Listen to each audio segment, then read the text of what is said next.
இவ்வழக்கை தீர விசாரித்ததில் சாட்சியங்களை கொண்டு சோமுதான் கொலை செய்தான் என்பது நிரூபணமாகிவிட்டது. இருந்தாலும் சந்தர்ப்ப சூழ்நிலையால் உணர்ச்சி வசப்பட்டு இந்த கொலை நடந்திருப்பதால் மரண தண்டனைக்கு பதிலாக ஆயுள் தண்டனை விதிக்கின்றேன்.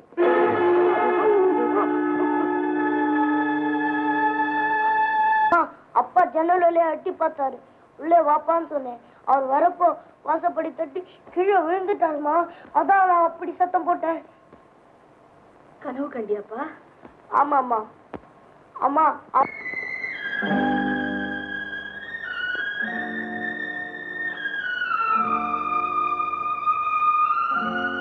உன்னை ஜாகிரதையா பாத்துக்கன்னு சொல்லிட்டு போனார். இப்ப அவர் எங்க இருக்கிறாரு, எப்படி இருக்கிறாருன்னு எனக்கு தெரியாது. ஆனா என்னைக்காவது ஒரு நாள் நிச்சயமா அவர் நம்மளை தேடி வந்தே தீருவார். கதிரேசா, இனிமே நீ மனசுல எதையும் நினைக்க கூடாது. படிப்புல கவனமா இருக்கணும். தெரியுதா? சரிம்மா. படுத்து தூக்கு.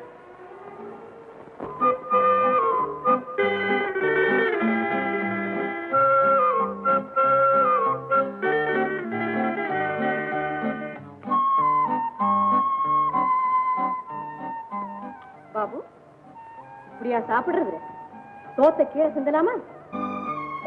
ஆய், அன்னைக்கு சோறு கொண்டு வர போல இருக்கு. நம்ம போடுவோமா? வா, இன்னைக்கு கொஞ்சம் போடு. இல்லடா குழம்பு, இந்தாடா பொரியல். வாங்க ஆயா கிட்ட போலாம்.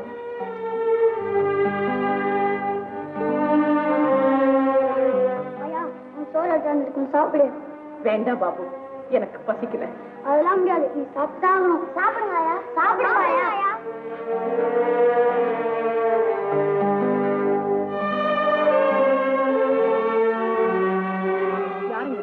நாங்க பக்கத்து ஊரு, நாங்க கோயிலுக்கு வந்தோம். அங்க இருந்த அணைக்கு திடீர்னு மதம் பிடிச்சு எங்களை எல்லாம் துரத்த ஆரம்பிச்சிருச்சு.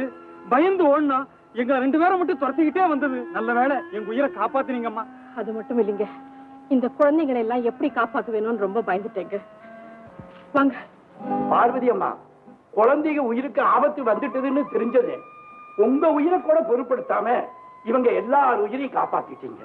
அம்மா, இதுக்காக உங்களுக்கு எந்த வகையில நன்றி சொல்றதுன்னு எனக்கு ஒண்ணுமே புரியலையம்மா.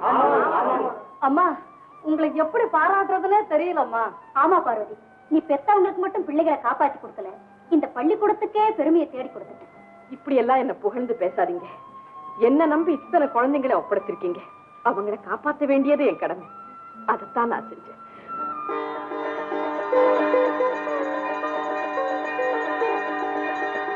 முருகா, வெற்றி பாதைக்கு விளக்கேற்றி வச்ச தெய்வமே, உன் தயவால என் மகன் 5வது பாஸ் பண்ணிட்டான். இதே போல ஒவ்வொரு வருஷமும் அவனுக்கு வெற்றியை கொடுத்து இந்த ஏழை தாயினுடைய ஆசையை நீதான் நிறைவேற்றி வைக்கணும்.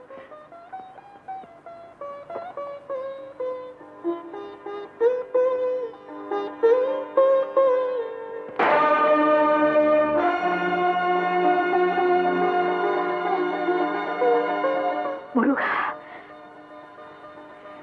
நம்ம குல தெய்வத்தை நல்லா கும்பிட்டுக்கப்பா.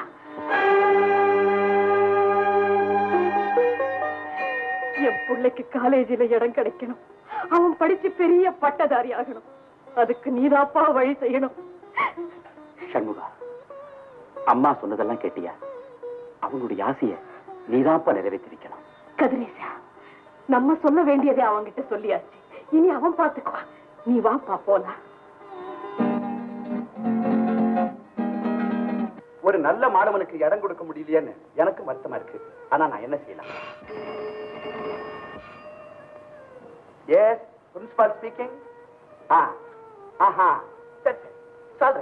இத முன்னாடியே சொல்றதுக்கு ரொம்ப நன்றி.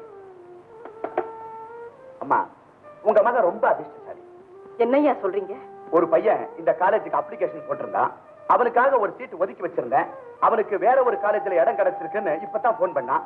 அந்த சீட்டை உங்க மகனுக்கு கொடுக்கறேம்மா. உங்க உதவியை நாங்க என்னைக்குமே மறக்க மாட்டோம் ஐயா. வாயா கிருஷ்ணா, வா வா. என்னப்பா ஆளை பார்க்காத எப்படிப்பா பேரை சொல்ற?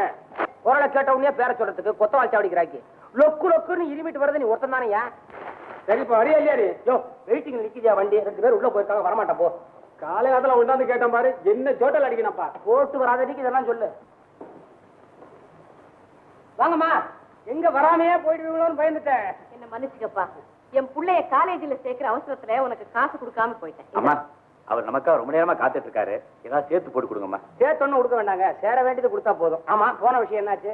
என் புள்ளைக்கு இடம் கிடைச்சிருச்சுப்பா. காலேஜியா? வர நானும் பாத்துருக்கேங்க. எத்தனையோ பேர் பிளைமோத்காரிலேயே வந்திருக்காங்க, அவங்களுக்கு எல்லாம் இடம் கிடைச்சது இல்ல. ஏன் ரிச்சான ஏறின அத்தனை பேருக்குமே கிடைச்சிருக்குதுங்க. அவ்வளவு பெரிய ராசி இதுக்கு. அப்போ இந்த காலேஜ்ல சேர்ந்தவங்க எல்லாம் உங்க ரிக்ஷாவில் வந்தவங்க தானே? ஆஹா தம்பி, நீ பெரிய ஆளுப்பா. நான் எத்தனையோ பேரை மடக்கி இருக்கிறேன், ஆனா இன்னைக்கு நீ என்ன மடக்கிட்ட. அவன் வேடிக்கையா சொன்னான், நீ வித்தியாசமா நினைக்காத. சொன்ன என்ன இருந்தாலும் அம்மா பிள்ளைய விட்டு கொடுத்து பேசுவீங்களா? தம்பி, எத்தனையோ பேர் வாயை கட்டி வயிற்ற கட்டி தம் பிள்ளைகளை கொண்டு போய் காலேஜில் சேர்க்கறாங்க. அவங்க பார்வை என்னடானா புத்தகத்துல இருக்கிறது இல்ல, பஸ் ஸ்டாப்ல தான் இருக்குது. நீ எல்லாம் அந்த மாதிரி இருக்காதப்பா, புத்தகத்துல மாத்திரம் பார்வை இருக்கட்டும். சரி சரி, வண்டியில இருங்க, வீட்டுல கொண்டு போய் விட்டு போறேன். வேண்டாப்பா, நாங்க நடந்தே போயிடுறோம். சரி, நான் வரேன். வரோம். பணம் வந்தாச்சு. வாடா. என்னது காலேஜில் படிக்கிற பையன் ரிக்ஷா ஓட்டுறதா? என்ன விளையாடுறியா? ஏன்பா ரிக்ஷா ஓட்டுறது கேவலமா? அப்படின்னு நானே சொல்லுவேனா? அறவரை படிப்பு படிச்சவன் நானு. என்ன மாதிரி ஆளு ரிக்ஷா ஓட்டினா பரவாயில்ல. நீ ஒழுங்கா படிச்சவன் கார் மேல காரை போட்டு ராஜா மாதிரி பின் சீட்ல உட்கார்ந்து வரதை விட்டுட்டு முன்னால உட்கார்ந்து வண்டி ஓட்டுறேன்றிய. ராமு, எங்க அம்மா என்ன படிக்க வைக்கணும்னு ஆசைப்படுறாங்க. ஆனா அவங்களால புஸ்தகம் கூட வாங்கி கொடுக்க முடியல. அவங்க படுற துன்பத்தை என்னால பாத்துக்கிட்டு இருக்க முடியல. அந்த கஷ்டத்தை கொஞ்சமாவது குறைப்போம்னு நினைச்சுதான் நான் இந்த முடிவுக்கு வந்தேன். பெத்த தாய்க்கு கஞ்சி கூட ஊத்தாம ரோட்ல துரத்துறவங்க எத்தனையோ பேர் இருக்காங்க. தாயினுடைய கஷ்டத்தை குறைக்கணுங்கிறதுக்காக நீ வேலை செய்யணும்னு நினைக்கிற பாரு, அதை நான் ரொம்ப பாராட்டுறேன். இந்த தொழில 4 பேர் நல்லவனும் வருவான், 8 பேர் கெட்டவனும் வருவான். அவங்களெல்லாம் நீ எப்படித்தான் சமாளிக்க போறியோ? எவ்வளவு கஷ்டம் வந்தாலும் நான் சமாளிச்சுக்குவேன். அர்த்தம் எல்லாம் பேசுறியா? நீ ரிக்ஷா ஓட்டுற விஷயம் உங்க அம்மாவுக்கு தெரிஞ்சு போச்சுன்னா? எங்க அம்மாவுக்கு தெரியாம நான் பாத்துக்கிறேன். தயவு செஞ்சு எனக்கு இந்த உதவி செய். நல்ல காரியத்துக்கு உதவி செய்ய நான் என்னைக்குமே தயங்க மாட்டேன்.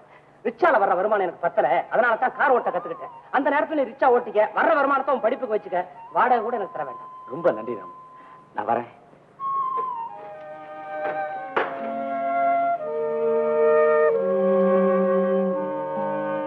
என்னடா தம்பி பையன்? வாடா மாயாண்டே. 2 பேரும் ஒரே குடிசையில் இருக்கோன்னு பேரு. சிநேகிதன் போகும்போது என்னடா சொல்லி அனுப்பிச்சேன்? நான் பீச்சுக்கு போனோம், சட்டு புட்டு வாடான்னு சொன்னேன்ல, அங்கேயே உட்காந்துக்கிட்டியா மார்க்கெட்ல? பேபி பேபி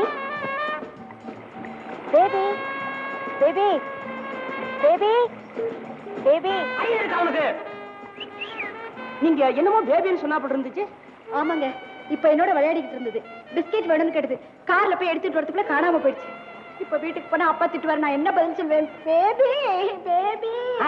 அழாதீங்க அழாதீங்க. அடையாளம் ஏதாவது சொல்ல முடியுமா? நல்ல நேரங்க, பார்க்க மூக்க முடியுமா? சும்மா புசு புசு புசு புசு அழகா இருப்பா. என்ன வயசு இருக்கும்? 4 முடிச்சு இப்பதான் 5 ஆரம்பம். அவ்வளவுதானே. 15 வயசுல இருந்து 16 வயசுக்குள்ள பேபிங்க பீச்ல காணாம போனாதான் கிடைக்க மாட்டாங்க. 5 வயசு தானே, நிச்சயமா கிடைச்சிருவாங்க. ஏதாவது நகை போட்டிருந்தீங்களா? கழுத்துல ஒரே ஒரு செயின் மட்டும்தான். ஓஹோ, புள்ள பிடிக்கிறவனா தூக்கிட்டு போயிருப்பானா? அதெல்லாம் எங்க பேபி கிட்ட நடக்காது. யாரா புதுசா வந்தா லொல்லன் கடிச்சிடும். என்னங்க இது தமாஷா இருக்குது? அதுக்கு என்னங்க தெரியும், நாய் தானே. நாயா? நாயை பத்தி எவ்வளவு நேரம் பேசிட்டு இருந்த? பிஸ்கோத்து, கழுத்துல சங்கிலி, எதிரிகளை பார்த்தா பிளட்னு கடிக்குமா? ஆமா சார், நீங்க தான் எப்படியா கண்டுபிடிச்சு கொடுக்கணும். ஏமா, என்ன பார்த்தா நாயை பிடிக்கிற மாதிரியா தெரியுது? இவருங்க சார், நாயை இல்ல சொல்லாதீங்க, அது என்னுடைய பேபி.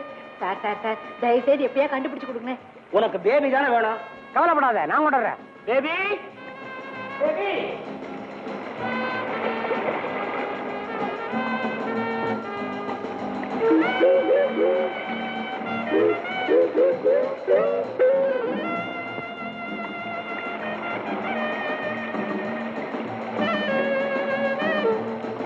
பேபி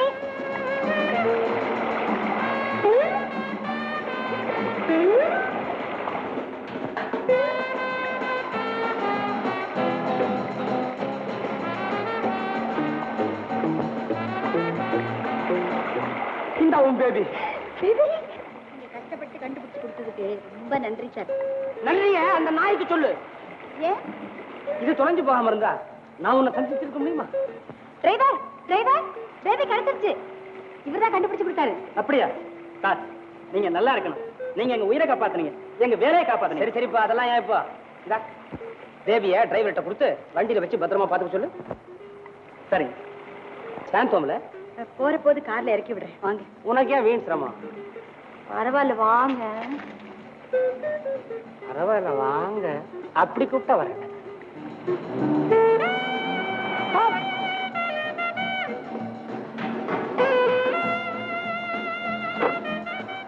இதுதான் வீடு.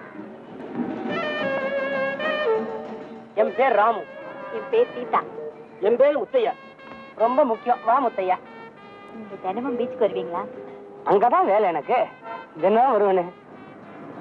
நான் வரேன். நானும் வரேன்.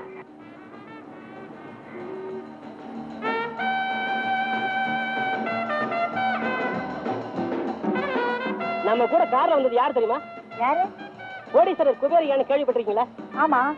அவரோட பிள்ளை அமெரிக்காவில படிச்சுட்டு போன வாரம் தான் மெட்ராஸ் வந்ததா சொன்னாங்க. அவர் தானே இவரு. அப்படியா? சந்தேகமே இல்ல.